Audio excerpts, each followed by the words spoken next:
Hello everyone and welcome to the 14th episode of the iGaming show presented by Paramount Commerce. I'm your host Varad Mehta, and in this podcast we analyze gaming industry trends with experts from various gaming organizations. In today's episode, we'll take a closer look at one of the most important aspects of iGaming and sports betting, regulations. Our guest today is Ron Segev, the founding partner of Segev LLP. So without further ado, let's get the show rolling. I wanted to say to you, Ron, Shalom, Ron, Manishma. Yeah, בסדר, מה נשמע? Did I say that properly? Yeah, not bad. Your Hebrew's excellent. Okay, perfect. So, Ron, how we begin this podcast is by asking you a few fun questions, and then we obviously jump right into the topic of discussion. So I had 3 questions lined up for you, quick ones. The first one is, according to your legal expertise, which of the following fictional characters were or are the most believable lawyers? Is it A, Saul Goodman from Better Call Saul? Is it B, Elle Woods from Legally Blonde? Is it C, and my personal favorite, Vincent Gambini from My Cousin Vinny? Or is it D, Lieutenant Daniel Caffey from A Few Good Men? And Ron, I want the truth. Enough. You can't handle the truth. I can't. Sorry to say. Okay, well, I have to give you some background on what I think of legal television shows, and okay, I cannot watch them because there's no way you're wrapping up a 5-year trial in 25 minutes. It's just not happening. And usually when I do watch them, if my wife is watching one, she's actually said to me, "I can hear you rolling your eyes." That's how bad I find them. But to answer your question, I think Joe Pesci in My Cousin Vinny, but specifically an excellent representation of a first-year lawyer who has no idea what they're doing and is just going in and doing their best, and you just need a dash of confidence and belief in yourself to achieve an outcome. I think that's the nice thing about practicing law is preparation. If you prepare and the law's on your side, you argue the law, and if the law's not on your side, you argue the facts. But as long as you prepare. And of course, have a certain degree of smarts, then you probably do a good job for your client. And that's exactly what Joe Pesci proved in my Cousin Vinny. Great opening question, by the way. I love it that we actually got a legal expert, one of the leaders in gaming and law, to tell me that My Cousin Vinny is a great representation of what a first-year lawyer should be. So this is really cool. My second fun question for you, Ron, is can you give me a review of this album? And I'll just show it to you. I don't know if it'll show on the screen. No. It is called Switched on Bach. It's the Trans Electronic Music Production Inc. presents Switched on Bach. And you wrote on your Twitter, $2 box, sweet find, and almost free bin. So how did you like this album? Man, your research is insane. I only because so just some background for my mom who's probably watching this. I almost never post anything on social media outside of LinkedIn, as you could probably confirm, right? Yep, I can. Yep. So not even Facebook, like pretty much nothing. How did I find that record? Disappointing, but you get what you pay for. So $2 Bach, it's worth $2. Let me put it that way. I think the album cover provided me more joy than the actual listening. But thanks for discovering that. I actually still have that record. I should try to give it another shot. Yeah, I'll give it another shot. A fun fact, I wrote this down after I looked at that. So Wendy Carlos, who played those Bach compositions, also composed the score for A Clockwork Orange, The Shining, and Tron. Cool. And there is a short BBC segment, if you go on YouTube, where you can find Wendy talking about this specific album that you got, where they played the Moog synthesizer, which was like crazy famous in the Yeah. 70s and 80s. I believe this was like a 60s or 70s recording that you Yeah. have. So whatever Yeah. you have in your hand, keep that, Yeah. because that is Yeah. really cool. Yeah, I actually own. I'm a music nerd, and I actually owned a mini Moog for a while. The vintage, amazing vintage instruments. And if you're into like early LA gangster rap, that like iconic early Dr. Dre sound, that's generated with different sine waves on a mini Moog device. Just amazing sounding synths, early synths from the 70s. Oh, look at us.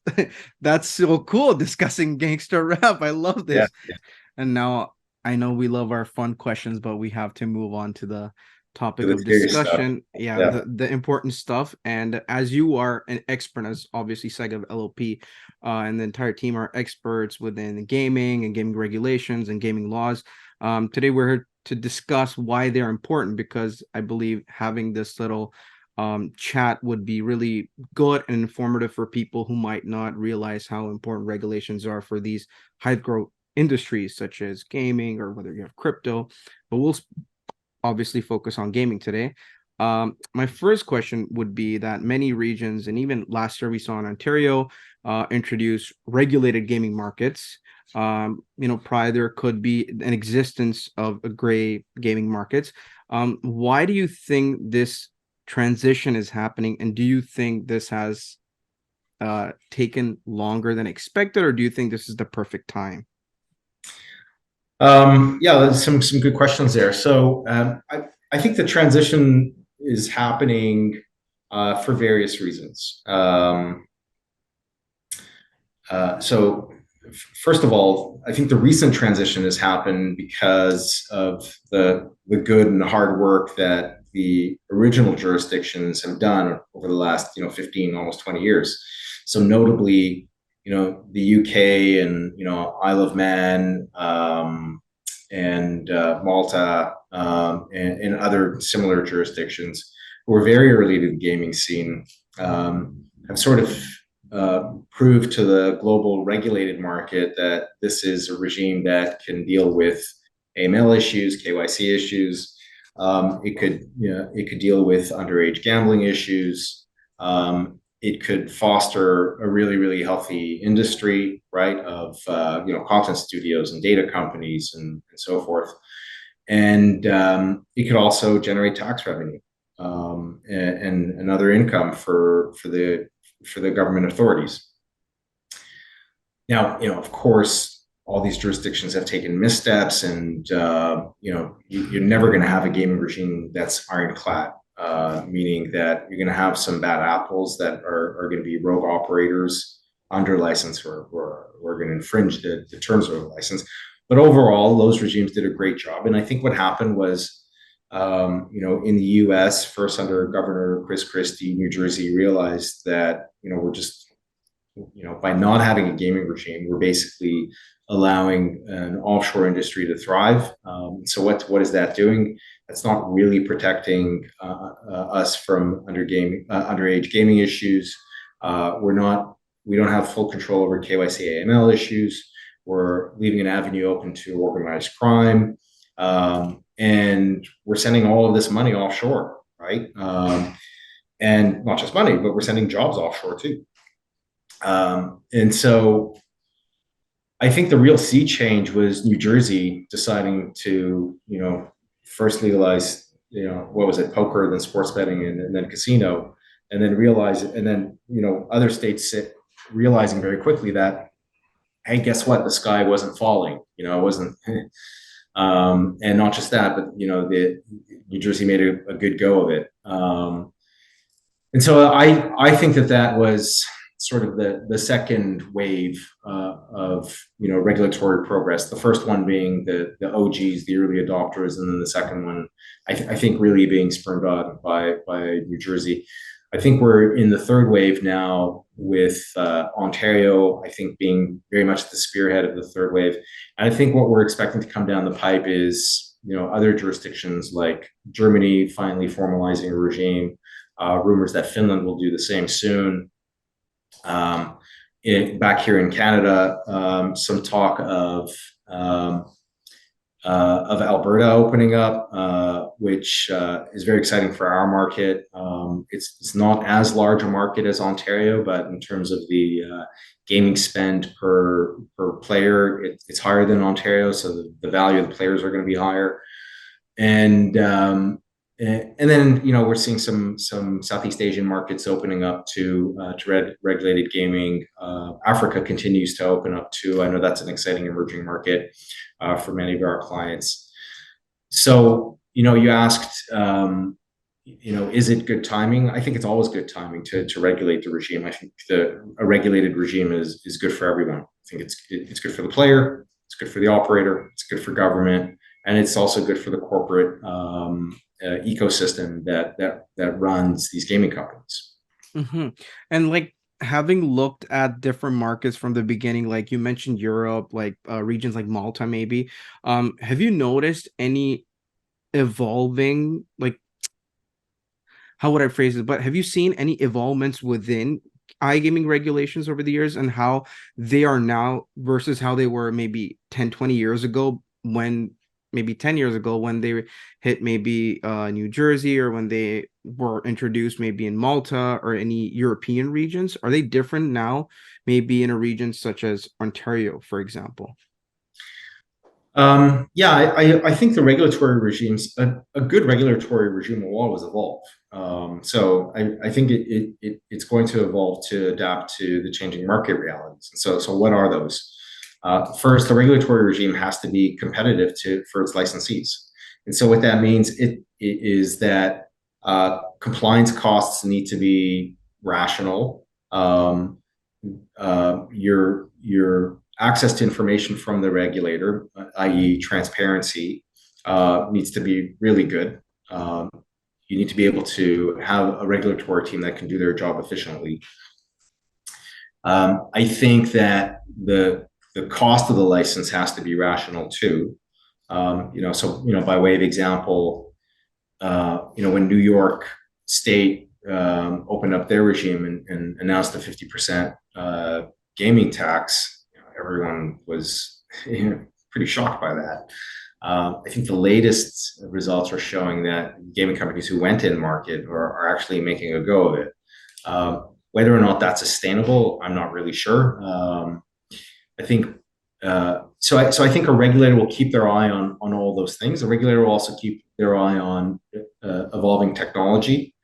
So a really good example of that is the adoption of blockchain in gaming. I remember when blockchain tech first emerged, and gaming companies wanted to adopt it either as a means of payment processing, taking a deposit, or actually having the gameplay on the blockchain.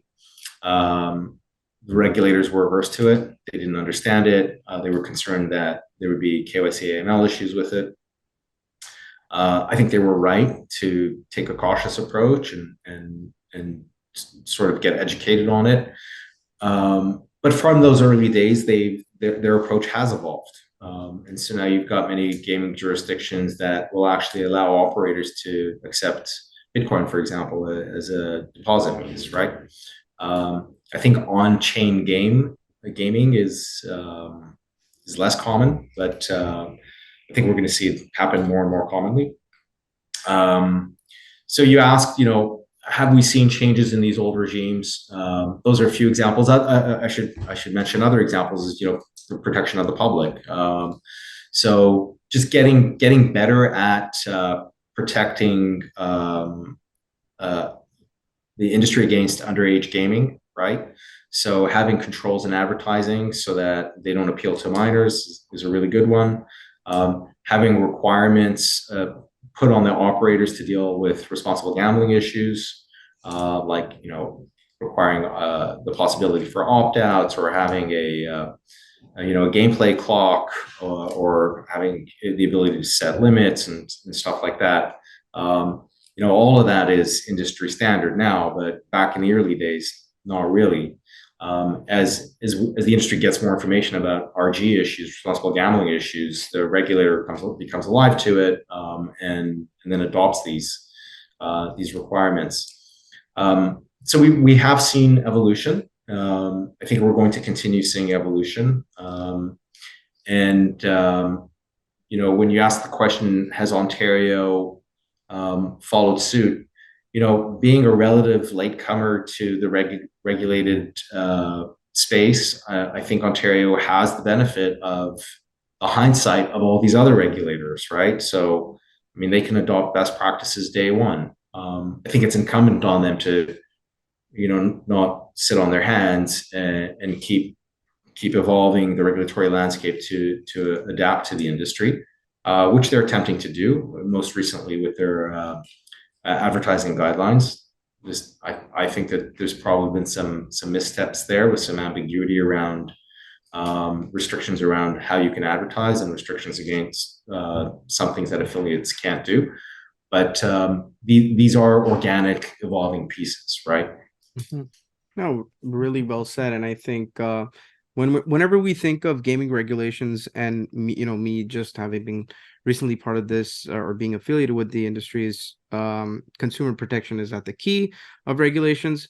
But I would also love to know what are some of the core benefits for maybe regulators themselves, states, provinces. We'll use provinces since we're in Canada, and operators themselves. Do they pose any benefits for them? Oh yeah, totally. Well, most of my clients will get a license wherever they can. If the market's compelling and the cost of entry is rational, they will get a license. Um, and so, as I said, who does it benefit? First, it benefits the government because they will finally have a better control over KYC and AML issues. They will not have a market that is attractive, or I should say, they'll have a market that is less attractive to organized crime, right? Because it's a highly competitive market in an ideal case among lawful registered operators who are competing for that business. So it's not low hanging fruit for organized crime. It's a source of tax revenue, and they can also deal with RG issues, right? So they can protect underage gaming and problem gambling. They deal with problem gambling issues and so forth. I think it's good for the local economy because what it does is it creates a legitimate industry where you can set up a company and service that industry. So as I said, you can set up a content studio, or you can launch a PAM company, or you can relocate a company, or you can hire people. And guess what? You can finally get a bank account because it's not a pariah industry. And you can advertise openly on Indeed.com if you wanted to. Not to pitch that site, but you can run a business in the ordinary course, which is a cheaper, more efficient way to do things. You could raise capital. There's lots of stuff you can do. So I think it's good for local economy. I think it's good for the local population because for all those public interest protection issues that I mentioned, but also opens up more jobs, usually very high value knowledge economy jobs, and I think it's great for the operator too, because the operator actually doesn't want to operate under the radar, right? The operator wants to have customer service that deals directly with the customer, wants to be able to advertise openly, wants to be able to differentiate their product and services against the competition in an open manner, wants to freely hire the best people, raise money openly, and apply for tax credits, get bank accounts, all stuff that ordinary industries take for granted. I think with regulation, you come into the light, so to speak, and you can do that. That's a good one. Just last two questions. I'd love to know what sort of regulations related trends you expect to see in the near future. Do you see more, technology being adopted to, advance regulations and implement them? We spoke about something interesting just a few minutes ago, which is like responsible advertising. It's like an evolving thing right now. Are there any specific trends you're seeing? Do you see like markets opening up? What do you see right now that you think is going to be really cool in the future? Yeah. Well, I mean, like everybody, I think AI is going to have a huge impact on our industry, and it could be small things or big things. So just some examples. Leveraging AI for a sportsbook's risk and trading desk. Um, a good definition of AI is data plus math, right? So, I mean, that's a sophisticated sports book, and so if you can apply AI to it, it could increase your success rate. Um, Having AI-driven chatbots, not only to provide customer service, but to detect responsible gambling or problem gambling issues, right? Um, and then, having sort of, a first gate that can flag potential issues and then escalate that customer to a person who can have a conversation around those issues. Having some AI that will look at some behavior, online behavior, which is generally associated with problem gambling, right? That's some low hanging fruit technology there. But it's not just about problem gambling. It's also about customer retention, optimization, conversion, having an understanding that if a customer exhibits a certain set of behavior, they're likely to withdraw and close their account down in a week, right? So prompting the operator to reach out with more incentives or VIP touch or something like that, or having the insights that if a customer likes this game, then you should recommend these games, right? That's sort of classic Netflix economics, right? And so I think AI is going to permeate the industry throughout. I think there's some other interesting technologies that are coming our way. In particular, what we're seeing is a bleeding between traditional sports betting and sports entertainment, sports content. The big news today was Better Collective's acquisition of Playmaker, and in that news release, they had mentioned that it was in line with Better Collective's strategy to position itself more as a sports media and content company, and less as a traditional affiliate. In my humble opinion, I think that's a smart move. I think that's where the world is going. I think that's one of the reasons that Barstool commanded such a hefty acquisition price, why it's still a valuable company. And to that end, I think the way we consume live sports is going to affect the way we place bets. And so, in particular, 70% of live sports is actually consumed via streaming. It's not consumed on cable or satellite anymore. And what that means is that it's consumed on laptops, on tablets, on phones.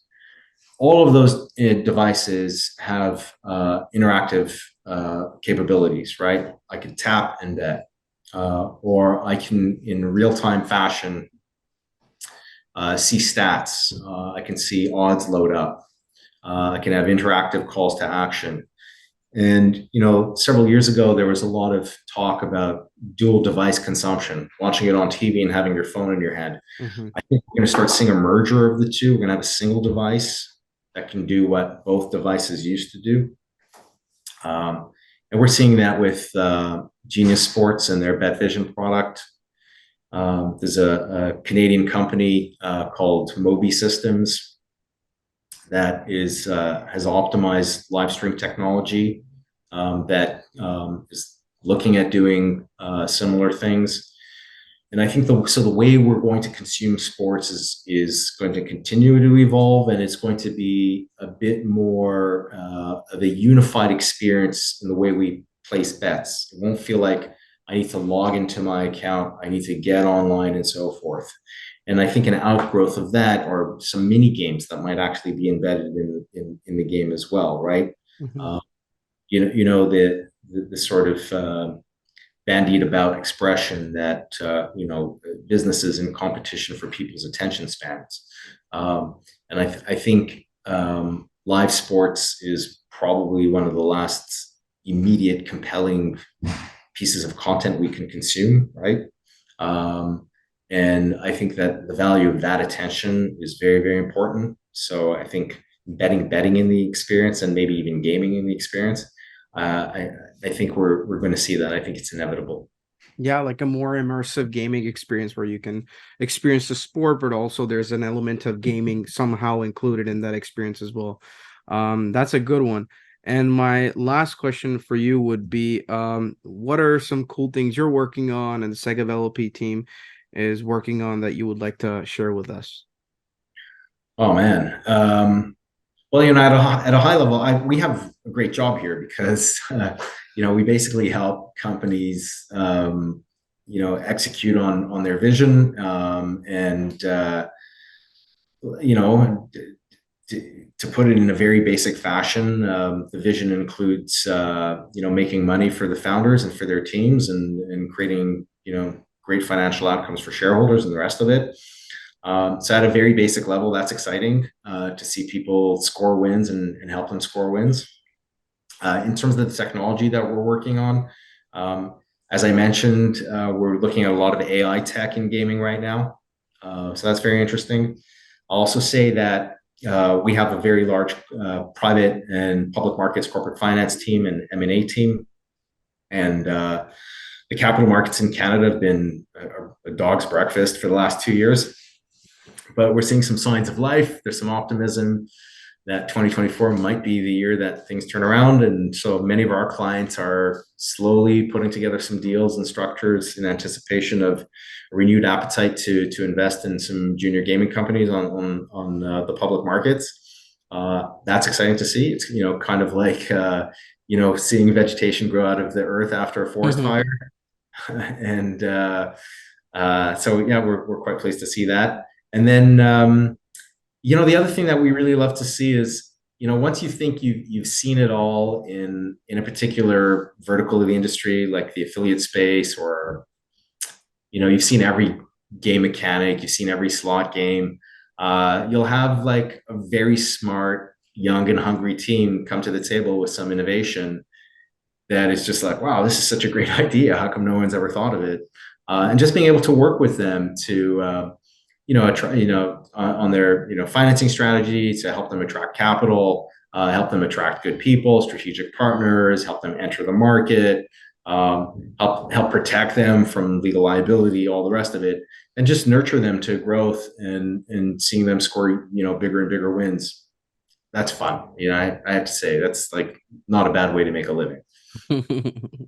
I love it. I want to thank you, Ron, for joining us today, because not only did we learn about gaming regulations, but we covered trends, got to know your interest in gangster rap.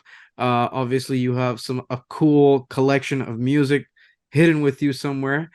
And again, shout out to you and the Segev LPLB team for being so nice and helping us set this up. Thank you again, and thank you for your expertise today. Yeah, thank you for the time. It was a pleasure. As the online gaming industry continues to grow worldwide, it is crucial to know the importance behind iGaming and sports betting regulations. I want to thank our guest today, Ron Segev, the founding partner of Segev LLP, for joining us today and providing his expertise. If you have any questions for us or Ron, then please do comment them down below. If you enjoyed today's podcast, then please like, share, and subscribe to our YouTube channel. For the episode transcript and more content, please visit ParamountCommerce.com. Thank you so much for tuning into the iGaming show presented by Paramount Commerce. I'm your host, Varad Mehta, and until next time, keep gaming.